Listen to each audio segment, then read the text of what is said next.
Impression the game you get out with what you put into. It's like a walk of life. If you're good enough, go out and get it, no more about it. But not so much control in the centre of the field from Kilkenny as Richie Bennett sends it high and over the bar. Your mother sends you down to the shop for a pound's worth of goods and she gives you 50 pence. You can't get the pound's worth of goods, can you? Just about kept in. Oh, well done, Shawnee Buckley. To do that to Tomas O'Shea, he deserves to score from here. One of the highlights of the Sunday game. Limerick went out there from the word go today. No more about it. They made all the running, that was it. Put the ball over the bar and the back of it, and that's it. No ifs, no buts. Is there much time left? We have a couple of injuries. Here comes Kieran Carey. Carey leading the charge of the right brigade. 45 metres out. He's a chance to score. He's put it high. There's no sympathy in this game for anybody.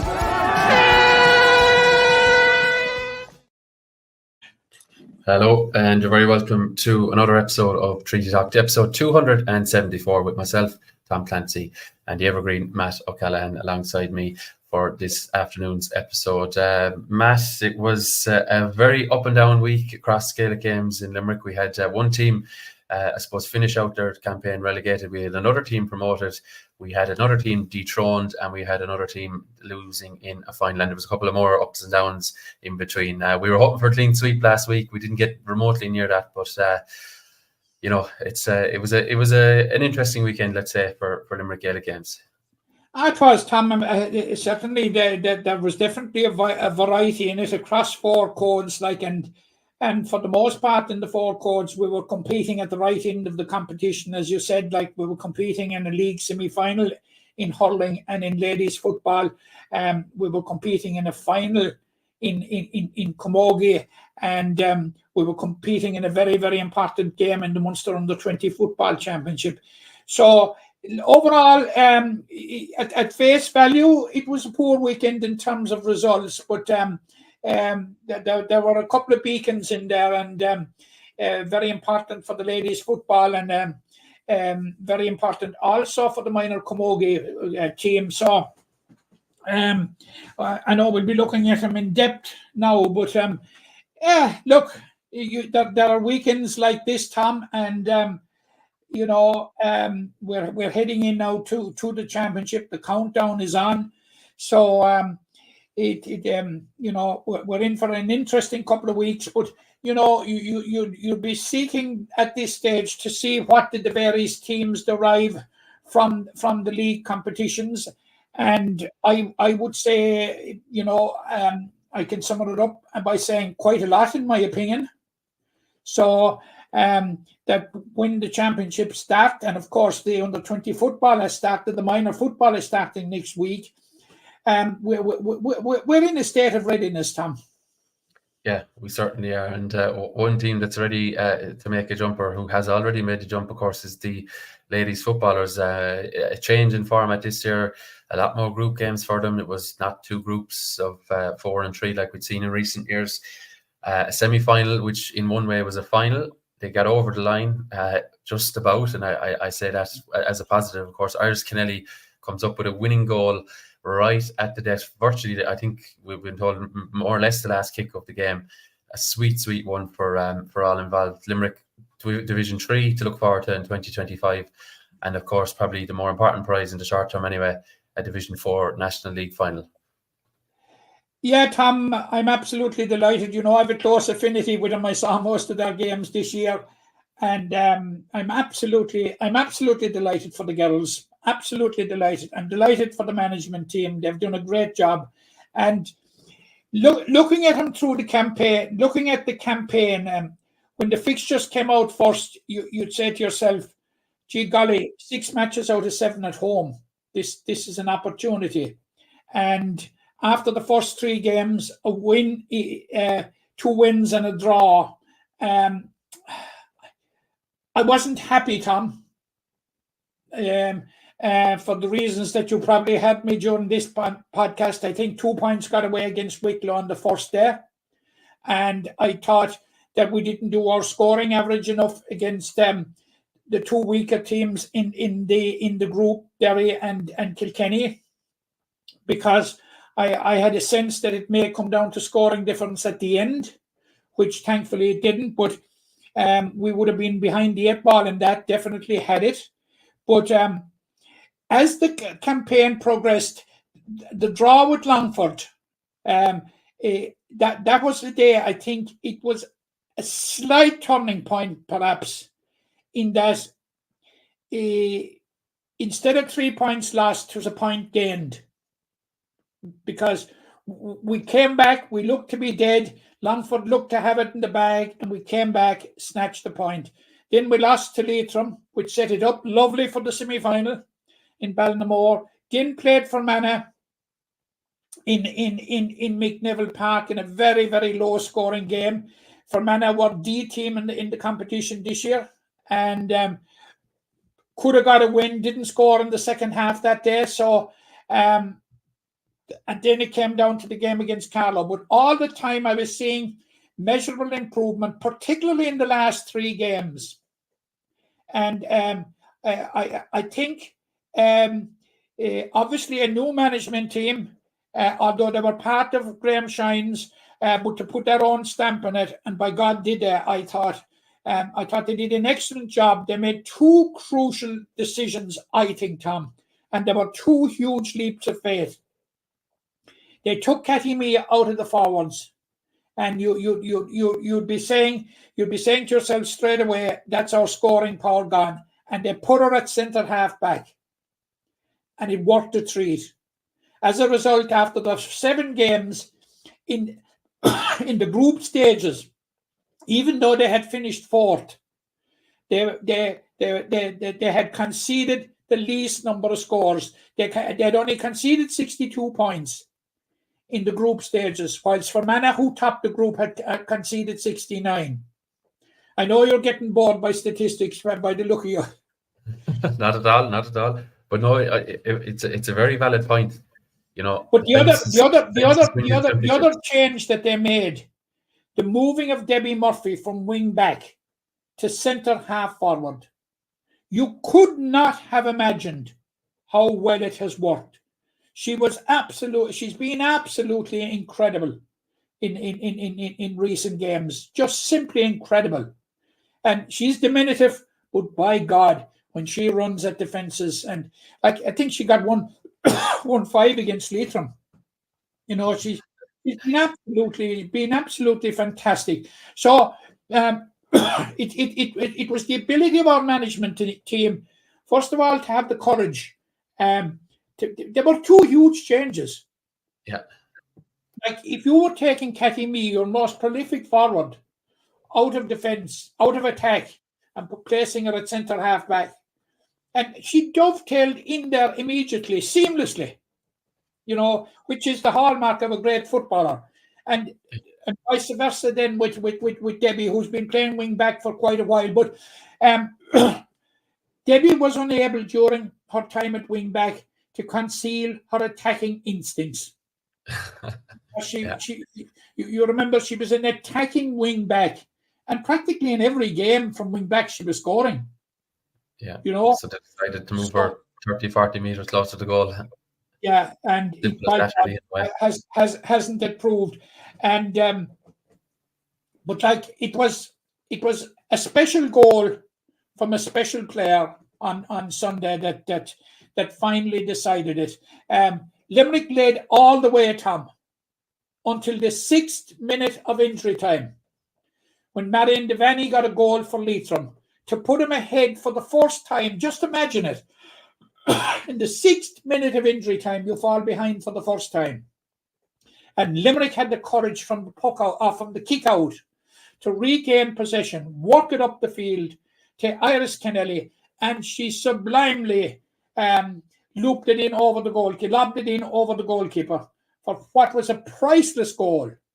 Now, priceless, you might say, in that you get to the final. Yeah, very, very important. But the real holy grail for this group of players, and they were quite frank about it all the year, was promotion.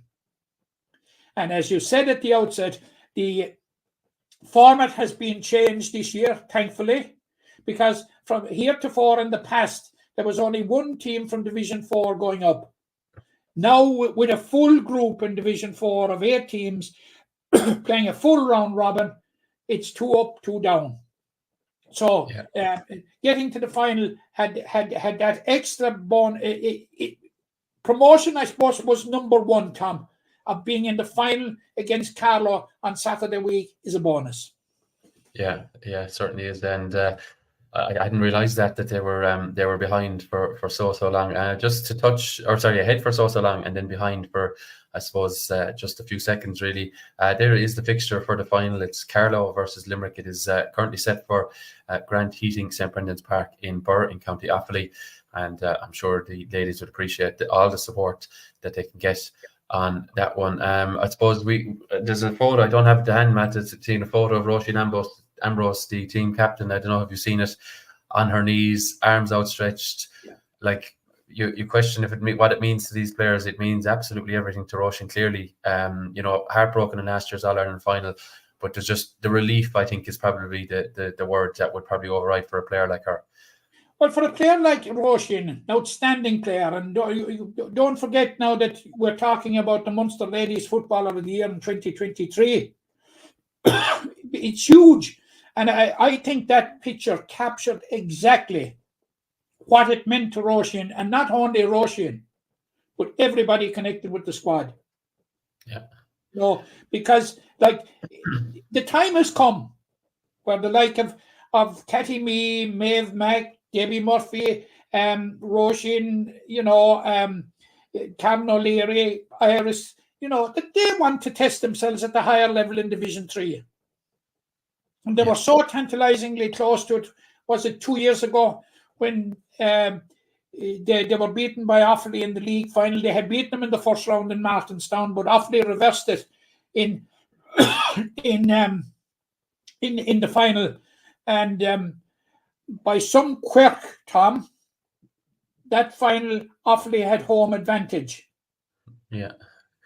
No such luxury for Carlow this time, or for Limerick, a neutral venue. Well, nobody wants the luxury of home advantage in a final. I think it's not expected, and how it came about, I'm still at a loss. But that's not here nor there. We're not going to revisit old ground. We're going to look for a final on Saturday week against Carlow. Yeah. Carlow come so for Limerick, and hopefully big support for them there, and hopefully they can bring home some silverware that I think this group has come so close to in the last few years, and that could be the start of something special with this group. Yeah, because you see, as I said, I named some of them there, and you have the like of the Lee sisters. They've been around a bit as well, and they really want to test themselves at a higher level. Fiona Bradshaw, like Leah Coughlin, there's a whole rake of girls there who have been around, who have made a huge contribution to ladies football in Limerick over the last number of years. And now is the time for them to move up, and that, as I said, the photograph of Roisin epitomised what it meant, not just to herself, but to the entire group. Yeah. Now, so Matt, a team accustomed to silverware, we mentioned the ladies football obviously trying to gather up some silverware. The men's hurling side, they've collected their fair share of silverware, but one title that won't be in their grasp at the end of this year won't be the National Hurling League. The headline I used on Sporting Limerick was lackluster Limerick lose league title on Lee side. Now, there was a lot of L's in that, but Limerick, is it fair to say, was I right to say lackluster? I think certainly a performance we're not accustomed to seeing, and it was I suppose a limp enough way to lose their league title against Kilkenny. Yeah, I would say so. Lackluster, I don't know, but or was it a day in which everything went wrong? Like we saw an uncharacteristic amount of unforced errors. We saw an uncharacteristic amount of turnovers against us. We saw, a bad wide count against us again, and it was one of those days, Tom, that things just didn't click for some reason. And I suppose if you were to get a wake-up call, it was the ideal time to get it, because it gives John Kiley and Paul Kinnerk 4 clear weeks now to remedy the deficiencies that were in Páirc Uí Chaoimh last weekend, ahead of the trip to Clare. Meanwhile, Clare will be involved for 2 of those weeks preparing for a National League final against Kilkenny. So Limerick have a free run now into the championship, and like all that kind of stuff that went wrong in Páirc Uí Chaoimh, I'm sure there will be a big effort over the coming weeks to remedy that. And in terms of prospects for the championship, Tom, I'm reading in between very little and nothing at all that would affect Limerick's championship prospects. It's not the first time that we haven't won the league and have gone on to win the championship. So I think it'll make Limerick take a very good look at themselves. And as I said, there were blatant deficiencies in their play that was totally uncharacteristic. And I think it's a different Limerick team will trot on to Cusack Park on the 21st of August, or 21st of April. Yeah, it's the first defeat since the 30th of April last year. So let's be realistic about this. It is just a blip in the road. It's not suddenly a serious issue. Obviously, if the Munster Championship doesn't go well, then maybe it will be. But we've no evidence to suggest that the performance itself, Matt. There's no evidence whatsoever of any that kind of stuff, that kind of narrative. None whatsoever.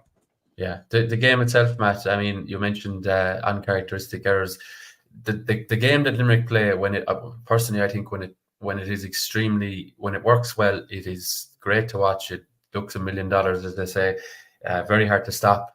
But when it goes wrong, it can look so poor, in terms of hand passes not going to hand, players with poor first touch, dropping ball. I suppose what I mean is when it goes wrong, it can go very wrong. And look, it hasn't gone wrong too often. But I suppose Kilkenny, in fairness to them, they certainly brought a level of intensity maybe that they had been lacking in the league final last year at the same venue, and maybe hadn't been able to give over 70 minutes against Limerick in the All-Ireland finals. But I suppose it was probably more important for Kilkenny. It certainly doesn't seem important for Limerick to have won the league, but it's probably more important for Kilkenny to get the better of this Limerick team. They hadn't done it obviously since that infamous match in 2019. So, there was certainly more riding on it for Kilkenny than Limerick.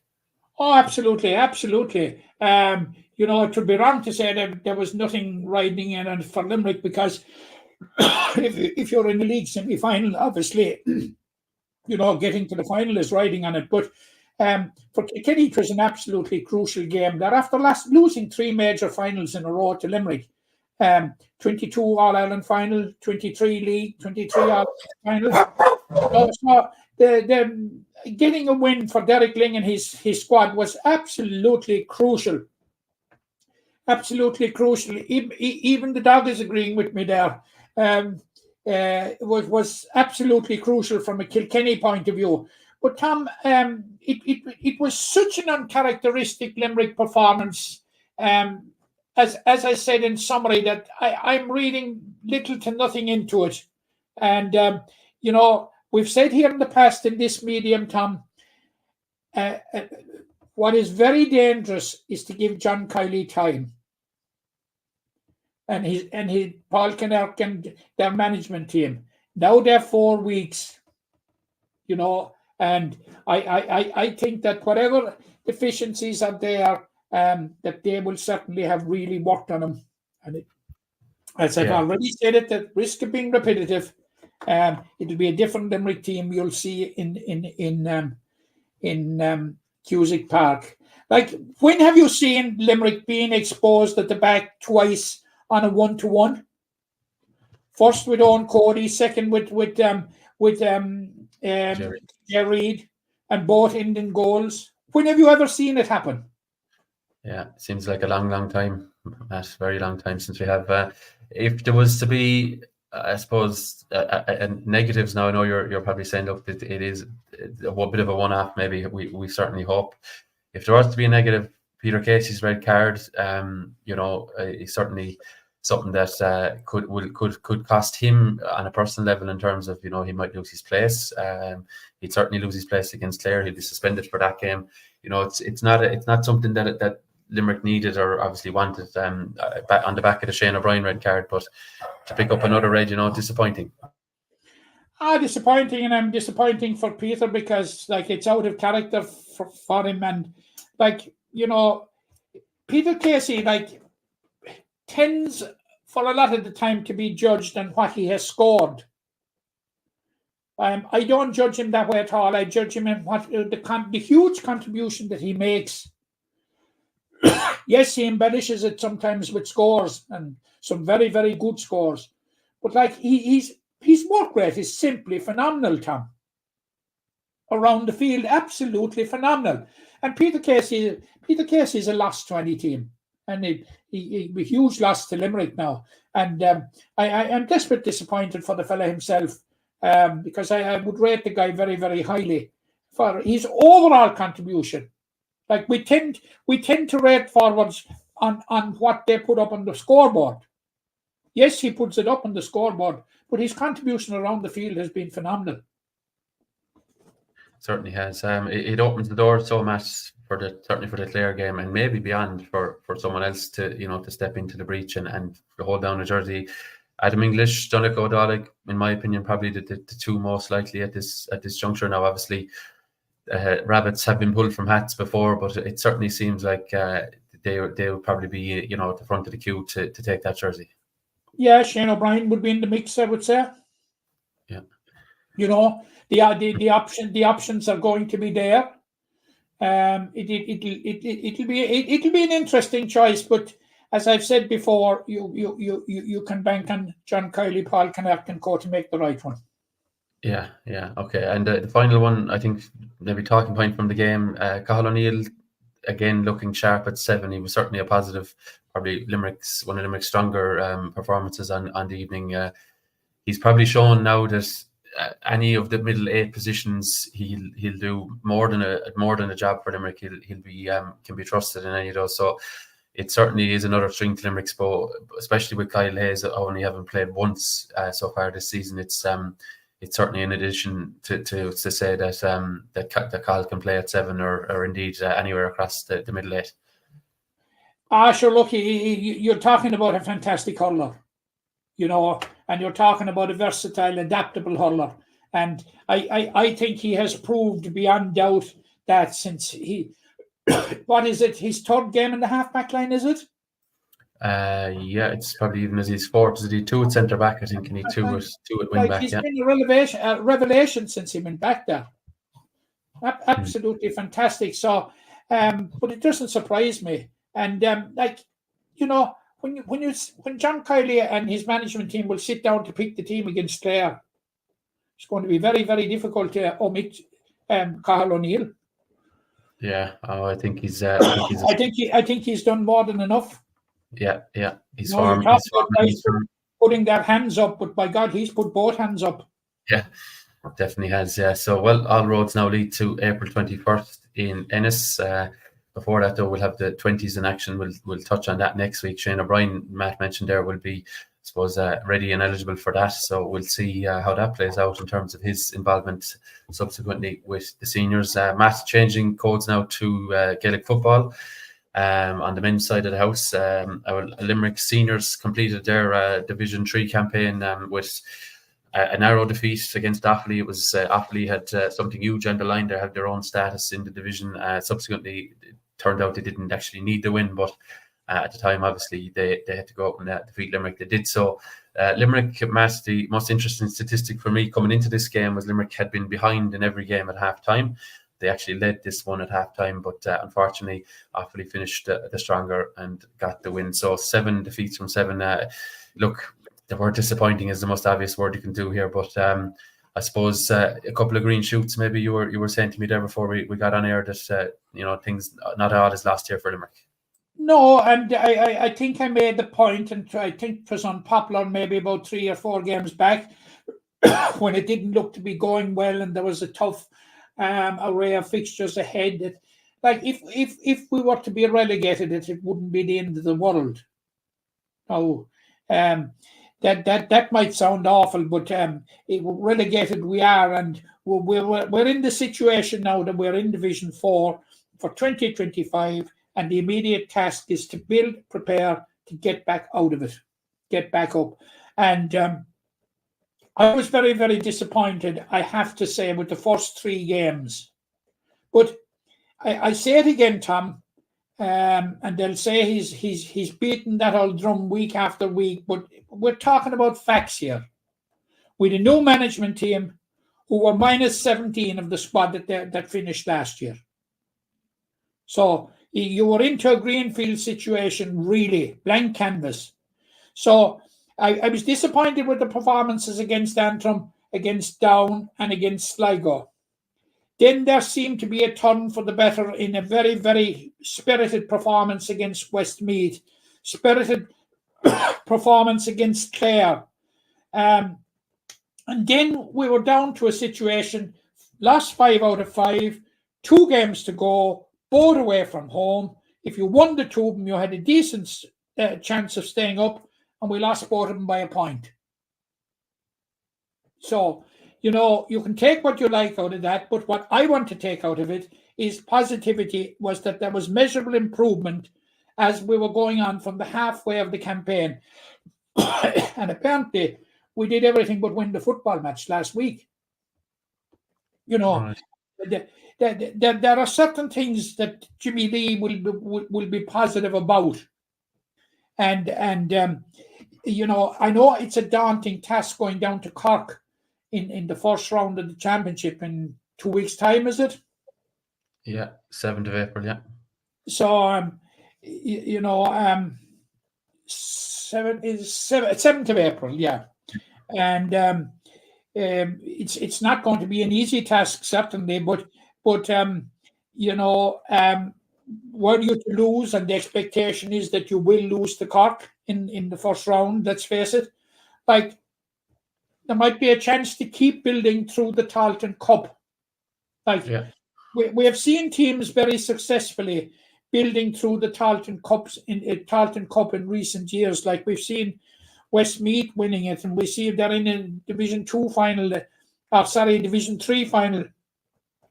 The coming week, we saw the run that Down had it, and they're also in the Division 3 final. So, like, you know, if the improvement that was measurable towards the latter end of the league is carried over into the Munster Championship, first of all, and then probably subsequently into the Talton Cup, you know, we could be in a good place for the start of the comeback in 2025 from Division 4. Yeah, the Munster quarter final against Cork, the prize, if it is a prize for winning that, is a meeting with Kerry. So look, I think one way or another, Limerick will find themselves in the Talton Cup, and that's not me being negative. I think that's me being most realistic. The Talton Cup was good to Limerick last year. They won their first 2 games. Was it against Offaly and Longford? Against Longford and Carlow.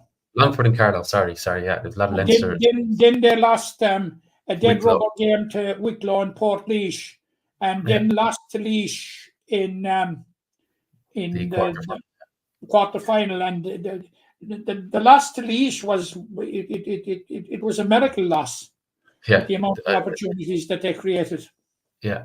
It was the same Laois team that the following week, I think, conceded 7 goals to Down, and Limerick probably should have matched that tally the week before. Should have matched that tally. Like, it wasn't a surprise that they beat Limerick and conceded 7 goals, because they conceded the same number of goal scoring opportunities to Limerick. So the writing was on the wall for them. But, you know, that's history now, Tom. What we've got to do is focus on Cork, and then focus subsequently. And you're being pragmatic when you say it's the reality that it's going to be the Talton Cup, and try and get a couple of wins in the Talton Cup and get a bit of a run in that competition and see where it takes you. Yeah, certainly. Yeah, with just those 2 wins in the Talton Cup across all the competitions in the last couple of years, really, I think a couple of wins in that would be most welcome for Jimmy and company. So we'll revisit that next week with Cork on the horizon, and subsequently further championship games to come for Limerick. The championship match well underway for the under 20's. They drew with Tipperary in the opening round, as we discussed last week. It subsequently followed up with a game with Waterford in Ballygran, which we were in situ to witness. A 1-point win doesn't really tell the story. Limerick were well ahead, but somehow they forgot to close the back door, let Waterford in for a couple of late goals, and I think the clock probably saved Limerick from, maybe potentially a season-defining draw or loss, but they got over the line, and I suppose the 2 points was what they came for, and 2 points is what they got. Yeah, 2 points is what they got. And I suppose, I think to be stretching it, Tom, to say they were lucky to get him in the end, because Waterford got a goal with the last kick of the game, practically. Yeah. So, but I suppose my point is that maybe for the last, 5 minutes of stoppage time, and maybe the subsequent 2 or 3 minutes before that, Limerick really suddenly, they were in reverse. They weren't in second gear, they weren't in third gear, they were in reverse. They were struggling to find winners. Now, Ebbet Richter kicked a wonderful point in the midst of all that subsequently he did was the difference. But other than that, Limerick, they had a black card in there. They gave away a second penalty. I suppose what I'm trying to get at is they didn't see out the game that you'd like them to have seen out. Obviously they would have loved to have gone on and won by 7, 8, 9, 10 points, but they created their own downfall. And obviously, as you say, Waterford got a goal maybe that made it look a lot tighter than it was. But Waterford did have other chances in that 8 or 9 minute spell. They did absolutely. Instead of driving on, like just to paint the picture of what exactly happened in Ballygran, Limerick played into it wasn't gale force win, but it was a very stiff win now, Tom, in the first half, and turned over, leading by 2-4 to 4 points. And you would have to say that the 2 goals that they got were of rare quality. They were real good quality goals. And like you were saying to yourself, at halftime, are the floodgates going to open here? And but it didn't happen. And Waterford hung in there. They hung in there for the third quarter. I think they were still only 2 goals behind at the end of the third quarter, Tom. And that was after missing a penalty, because the first real action of the second half was when Limerick conceded the penalty. I think it was Sam Pender. Was it Sam Pender took it? Yeah, won it and took it, yeah. He was fouled, he took it, and came back off the woodwork, was cleared, and you said to yourself, that has to be the end of Waterford, but it was far from it. They kept plugging away, and suddenly with 6 or 7 minutes to go, they got a second penalty. And this time the centre half-back, Mikey O'Brien, came up and he made no mistake. And suddenly it was sort of game on now, as you said. Emmett Richter lifted the siege with a fantastic point for Limerick now, and it was an excellent point. Yeah. And I'll tell you, it was a precious point, because you remember the ball was bobbling around the goal in one particular incident in a goal mouth scramble. You wondered how it didn't go on the net, and substitute John Bruton for Waterford eventually let fly, and it skimmed over the crossbar. And that brought it down to a 4-point game. And now Emmett Richter's point was going to count, because Waterford kept on the offensive. They smelled blood, and they got a second goal right at the death. But hadn't Emmett Richter got, and it was an excellent point from Emmett Richter, it was from distance. Yeah. Limerick would have been sharing the spoils, and would have been in danger of going out of the championship. Yeah. Yeah, a huge point, really. He nearly cleared the net from about 35-40 metres, I think. In fairness to him, he stood up when the need was probably greatest for Limerick.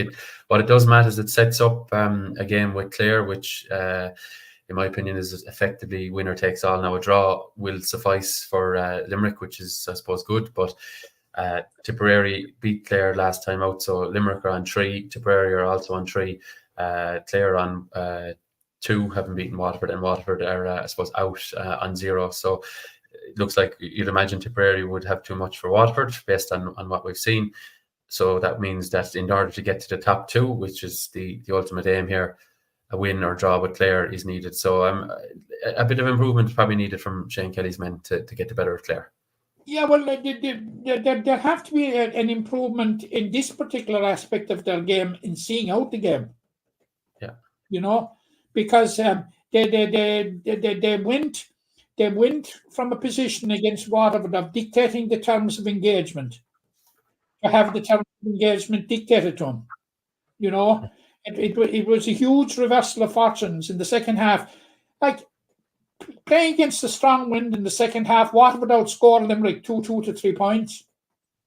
You know, it's like, if you know, we had Waterford on the back foot, and we didn't keep them there. We cannot afford to do the same against Clare. Yeah, I suppose Because Clare. the stakes are very high in this one. Yeah. Because win the game and you're into the phase 1 final is what I make of it, isn't it? There isn't. You're into That, a game against Cork or Kerry. no, slightly different match to the Munster Championship.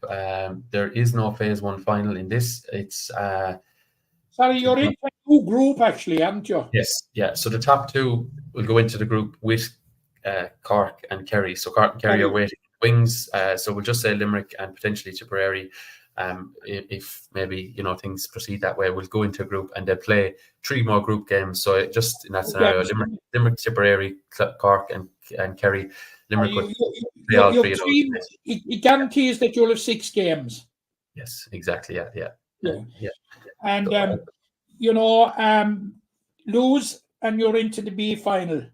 Waterford are already in there, so it will be another game with Waterford. So look, I don't know I'm not so sure what use that would be to Limerick football. Yeah. Look, it'll be another game. They'll probably draw out the extended members of the panel but I think the big prize here is another 3 games and another meeting with, we'll say, most likely Tipperary, a clash with Cork and a clash with Kerry. That's a nice prize to see where you find yourselves among the Munster teams. Yeah, well, it gives you a chance to benchmark yourself against it, and the complaint heretofore up to this year was that there was so few games in the under-21 football championship, particularly for the weaker teams when it was a straight knockout. By God, that has been rectified in that at least 2 of them are going to get 6 games. Yeah, well, everyone's getting 4. 2 of them are getting 6, and even potentially, if one of those was to get the better of Cork and Kerry in that group, they could be in a Munster final, which would be a 7th game. Yeah, 7th game. Yeah. That is a fair carrot now. And I think anyone interested in football across the Munster region must be thrilled to see that. So look, Clare. I suppose Clare lost to Tipperary last weekend in Quilty. Now, Quilty is always a pitch with a gale force wind down the middle, but Tipperary finished strongly. Clare, a bit like Limerick, let a lead slip, but obviously their one cost them the game. They were well ahead early in the game, but Tipperary pulled them back in, and I suppose it keeps the group wide open really in terms of the top 2 placings. So I suppose we'll have to see in Ballygran on Saturday how Limerick fare, but I'd be confident enough they can just about outlast the banner and hopefully book another 3 Munster Championship dates. Yeah. I'd be very, very hopeful, and I'm sure that Shane Kelly and his management team will have learned so much from the 2 games in Fethard, and certainly they will have taken an awful lot out of what happened against Waterford, particularly in the last 15 minutes. Yeah. And I can see him, and they have the wherewithal. Let's face it, in the team, Tom. If you look at the names in it, and look at the footballers and look at the way they played their football in the first half, wherewithal is there to beat Clare and get into that second group, which would be absolutely fantastic for the development of this group of players. Yeah, well, we'll see. 2 p.m. on Saturday in Ballygran is the fixture with Clare, and we'll see can Limerick get the I suppose the win or the draw over the line and into the next phase. Matt, the minor footballers, I'll bring up the panel here now in a second. They're I suppose making their seasonal bow in the Munster Championship. They're facing Tipperary in Feathertown Park. Where have we seen that before? But that's the round 1 of the Phase 1 of the Munster Electric Ireland Munster Minor Football Championship. It's a competition Limerick won last year, of course, you'll recall. Won the Darrell Darcy Cup, subsequently went on and met Kerry. We're just talking about getting games. It certainly did that group last year no harm. What do we know of Limerick's chances this year? I'll just bring up the panel here. What do you make of it now heading into round one? Actually, look, they've only 1 or 2 from the squad of last year, and you never know in minors from one year to the next time. And you're right there, and you say that they met Tipperary in the first round in last year in McNeville Park and got comprehensively beaten. But the two subsequent games against Waterford and Clare brought him on his show. To the extent that when it came to the Darrell Darcy Cup final, they beat Tipperary in the final in Mallow. So that will give you an idea. If you were in any doubt about the value of games, that will give you an idea. Because first of all, I think the immediate game after the Tipperary game last year was a trip to Clare. Yeah, a bit of a smash and grab. Yeah. Which Limerick won. Nevertheless, they won it like so, and they picked up the Darrell Darcy Cup, which was silverware for Limerick football, which hadn't happened since 1956. So that in itself was a positivity. But from one year to the next time, there is no guide as to what might happen, in particularly in minors, because it's their first outing on the big inter-county stage. All right, they've been involved at under 15, under 14, under 16 levels, but it's welcome to the big stage now. I thought that game was originally fixed for Thurles. Yeah, it might have been, but I suppose with the works underway in Thurles, they probably and the league final coming up there now as well. Yes, yeah, and the weather hasn't eased now. Obviously, Town Park, for those that know it, is an artificial surface, so there's no fear of that there. So look, I suppose it's probably pragmatic from that point of view, but yeah, it's disappointing for the players. How Limerick going to do against Tipperary? I'd give you an honest answer. I don't know. Yeah, just Matt, to run through the management team. Gerard O'Connor is the team manager. He's from Father Casey's, and among his backroom team we have Niall McDermott, Monaleen, Danny Murphy, Ballylander, Sean Ahern, who's from Munger St. Paul's, Tommy Stack, who will be well known from Drumcolor, Broadford, Donna Kelly, Daniel Daly, and Derek Casey also in the backroom team. They've managed to spread the net fairly wide, Matt. 17 clubs. I'm not sure can viewers be able to see that there now, but players from 17 different clubs. I see obviously some of the powerhouses of Limerick football in there. Obviously the likes of Monaleen, Father Casey's, Munger St. Paul's, Drumcolor. You're looking at players from Croom as well, Hospital, Ahan, great to see, Kappa Rakil, Fiona Castlemahan, one from the Castle West with Ula, and South Liberties as well. So they've obviously looked far and wide. I think that's probably all 4 divisions, if you like, covered. Obviously, predominantly maybe from the West, but certainly a good spread of clubs there, which is good to see.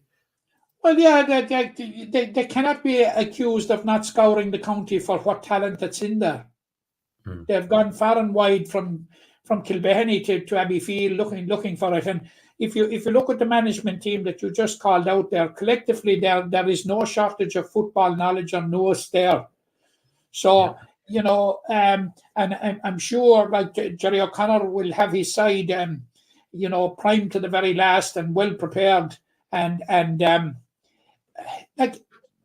But Tom, we're coming no nearer to making a decision as to whether they're going to win or not, or whether we think they're going to win or not. And if you're angling for a prediction, no. You're not getting it. You're in the wrong shop. But first round minor championship lottery. Yeah, no, and I suppose that you mentioned it is different from year to year, but Limerick have been competitive with Tipperary at minor level. I think that's probably the only thing I can say on it. And look, I'd say that will continue. These two teams will never be too far apart, certainly in the football landscape at the moment. So look, we'll wait and see how that one plays out in Town Park. That is fixed for what day? The 2nd, which is next Tuesday night, 7 p.m. throw-in. And Kerryman Onamara Hurtig is down to left that one, and Limerick back into action then the following Tuesday in McNeville Park against Clare, and then subsequent Tuesday after that, which is the 16th, they're in Leamy Bryan to face Watford. So they'll be aiming for a top 2 place, a bit like the 20's top 2 place, but in this case it would put them into a final, and beyond that then they'd hope for place in the championship proper, as it were. So that is all on the football front. A busy couple of days ahead. Matt, switching codes now, last but by no means least, the Camogie, very mixed weekend for the Camogie sides. Well, I say mixed weekend. It was 3 defeats, but I suppose there's green shoots for the minors in that they're into an All-Ireland semi-final. You were bemoaning the lack of a structure. You didn't know the tournament, so how should anyone else know it? But you've managed to figure it out. A 1-point defeat to Offaly. Limerick, though, still, because of their first 2 wins, are into the minor semi-final. Yeah, just to bring viewers and listeners up to speed, and there are 8 teams in the All-Ireland Minor A Shield Championship. There are 2 groups of 4 we have established. Limerick, Clare, Roscommon and Offaly formed one group. Derry, Dublin, Laois and Wexford formed the other group.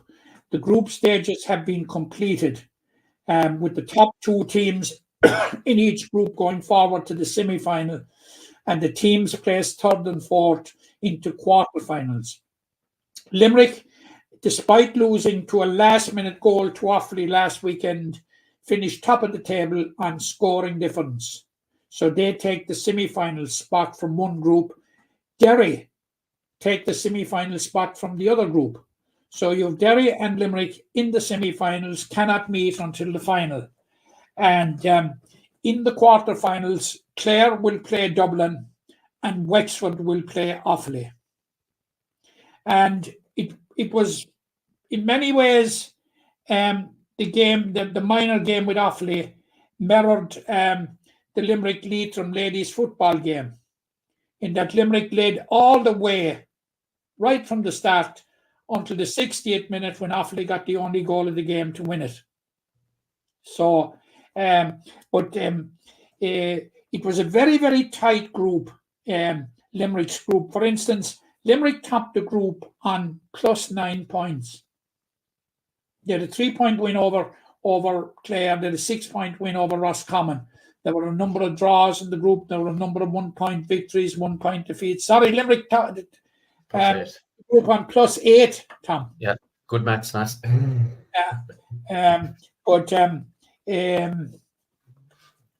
So that is basically it.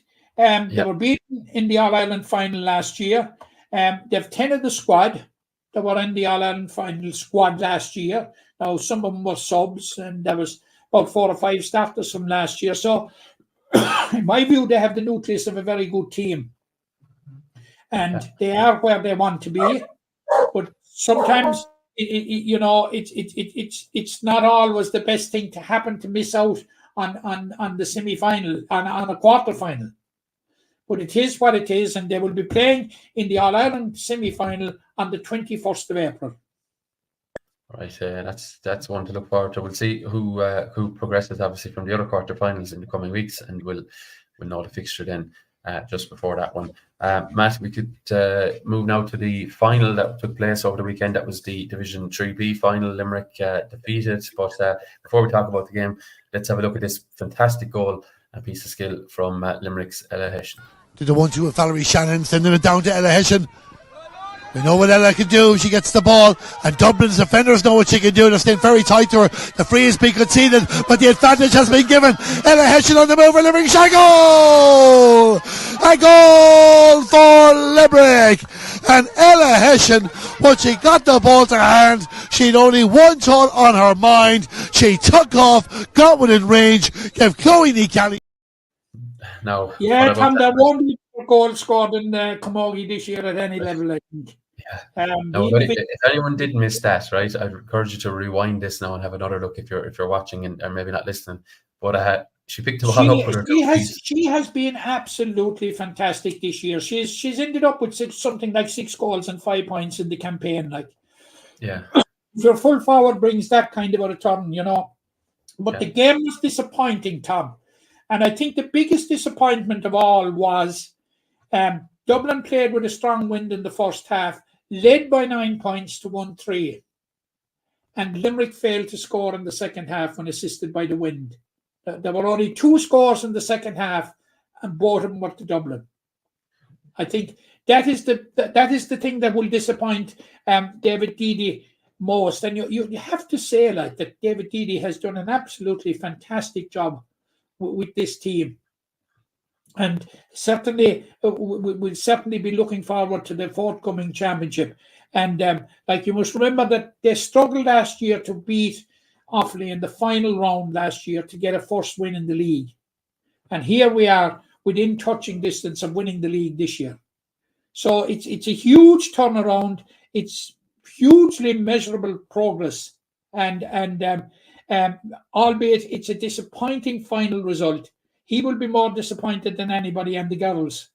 But, very, very creditable performance nevertheless. Yeah, I suppose it augurs well for the championship that's to come. Matt, it's seniors, I suppose, last but not least. The seniors, after 2 wins to start the campaign, have now suffered back-to-back defeats. Defeat, of course, to Dublin in round 3, and Antrim getting the better of Limerick this time out. What's gone wrong? Or it's disappointing. Obviously, we were probably hopeful after the first 2 rounds that Limerick would kick on and knock on the door for a league final spot, but things haven't gone to plan in the last couple of games. No, and disappointing. I was expecting after the 2 early rounds that we'd have a decent chance that we'd beat Dublin, and then I certainly believed that we would beat Antrim. But I think the gods conspired a bit against Joe Quaid and his management team, and that the team he had named to go to Antrim, they lost 4 players that he had named, including his entire half-back line of Mairead Ryan, Sarah Carey and Nadine White, and also Lisanna Boylan from the forwards. So he had to find 4 late replacements. So that certainly didn't augur well. But having said that, they seem to have weathered that storm in the first half, at the end of which they led by 2 to 4 points. Goals by Caoimhe Lyons and Niamh Ryan. But it was after that, in the second half, Antrim flew out of the traps with a goal within a minute or 2 of the half. But Limerick were right there with 10 minutes to go. And it was the substitutions that Antrim made. A couple of ladies came on and both got goals. And if anything, the winning margin certainly doesn't do justice to Limerick's performance. That has to be said. Because if you get a couple of late goals and a run on you like that, it certainly distorts what the narrative should be about the game. But Joe will be disappointed, because had he won that game, or had Limerick won that game, it would have everything riding for a final place when they play Wexford in Kilmallock this Saturday in the final group game. Now, what can you say? Wexford have won their 4 games. They're the form team of the group. They were runners-up to Waterford last year. In many ways, there's a free shot for Joe and his management team to try out players, try out a system, because they're going to be back in action at the end of April when they play Waterford in the Gaelic grounds in the Munster Championship. So, Joe will have one eye on that, because the Munster Championship is the next step after that is the All-Ireland Series. So it'll be interesting, first of all, to see the line out on for Saturday and see what type of performance. I'm covering that game on Saturday, Tom. For the moment, it's down for Kilmallock, weather permitting. Yeah. And I'm hopeful that we will see a spirited performance. I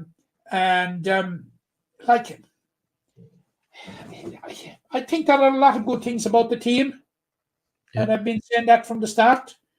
And even though the defeats, there were mitigating circumstances in the Antrim one, as I said.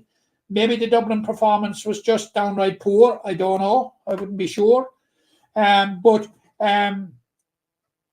it'll be interesting to test themselves against Wexford, because they're going to be benchmarking themselves against the best team in the group. Form has suggested that they beat Antrim by 58 points. Yeah. It was only a shadow Antrim team, because there was all sorts of backroom problems going on at the time. But Antrim got their house in order very, very quickly and have since beaten Kerry and have since beaten Limerick now, as we know. But it'll be interesting just to test ourselves against what is the best team in the group. It gives you a foretaste of what we're likely to come up against in the championship. Yeah, definitely. Yeah. Well, I suppose that's it on the Camogie front. 2 p.m. in Kilmallock, as Matt says, is the time at the time of recording. That's what it's set for. Obviously, if the rain doesn't stay away, well, there might be a switch. But in fairness to Limerick Camogie, they'll keep us up to date across their social media channels. So keep an eye out for that one. But 2 p.m. the time on Saturday for that meeting with Wexford. And hopefully Limerick can get back on the winning trail ahead of, as Matt says, the Munster Championship meeting with Waterford in late April. Matt, I think that brings us around the houses. We've covered it all, I hope. And the Limerick GA front. There's just one more thing just before we leave Camogie. The Limerick Camogie are holding a draw for a car. Yes, indeed. Yeah. You probably have details of it there to put up on the screen, Tom. Work away, Matt. I'm trying to find it here now. Is the problem? I had apologies. I had meant to have prepared it, but they're running the draw with which the car. Here we go. I'm trying to pull it down here now. But the car is a Ford Kuga plug-in hybrid, and the tickets are €50. So all the money being raised is going towards Limerick, the development of Limerick Camogie at both club and county levels. So an ideal opportunity to support the ladies for both now, obviously, and into the future. And indeed, give yourself a shot at winning a brand new 241 Ford Kuga plug-in hybrid. So Limerick Camogie across their social media channels have the link for that one. It can all be done online. You don't even need to leave the couch, Matt, to enter that one. But no. But I would encourage people to support it. There's a whole raft of good work being done in Limerick Camogie, and this is an opportunity. This is an opportunity for people to show their support for it. Yeah. And the tickets, as you said, are €50. I think the draw is on the 10th of May, Tom, is it? Again, apologies now. I meant to have this in hand, but I think you're right that it is so soon. Yeah, the 10th of April. Yeah. Just imagine being able to attend Limerick Camogie matches in a spanking new car. So I would encourage people, and we'll talk about it again next week. We would encourage it. It was launched at Kavanagh's of Charleville recently, and Joe Quaid, David Deedy, and Johnny Brown from Limerick Camogie were there with a number of the junior and senior Camogie girls, plus a representative of every club in the county, and under 12 player, I think, from every club in the county.